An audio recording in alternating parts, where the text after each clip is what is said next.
Hello friends, आप लोग कैसे हो फ्रेंड्स।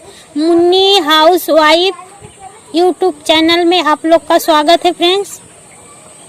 सावन की छोटी सी कजरी गाई हूँ, आप लोग के बीच में जाएगा।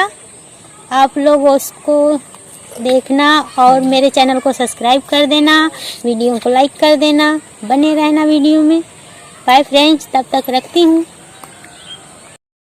सड़िया लाइदा बलम कलकतिया, जिसमें हरी हरी पतिया ना। सड़िया लाइदा बलम कलकतिया, जिसमें हरी हरी पतिया ना। सोने की थाली में जेवना बनवली, सोने की थाली में जेवना बनवली। जेवना जैला बलम कलकतिया, जिसमें हरी हरी पतिया ना। जेवना जैला बलम कलकतिया, जिसमें हरी हरी पतिया ना। साड़िया लाइदा बलम कलकतिया, जिसमें हरी हरी पतिया ना।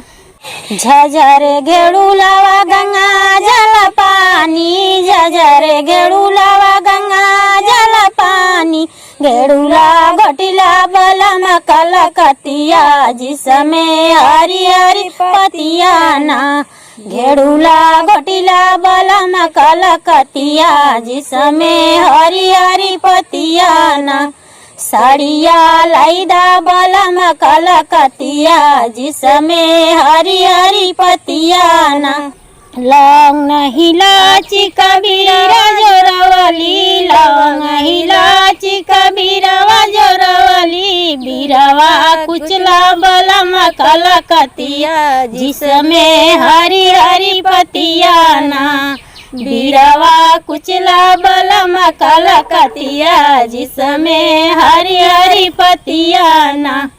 साड़िया लाइदा बलम कलकतिया, जिसमें हरी हरी पतिया ना। फूलो हजारों का सेज लगवली, फूलो हजारों का सेज लगवली। सेजिया सोइला बलम कलकतिया, जिसमें हरी हरी पतिया ना। साड़िया लाइदा बलम कलकतिया, जिसमें हरी हरी पतिया ना।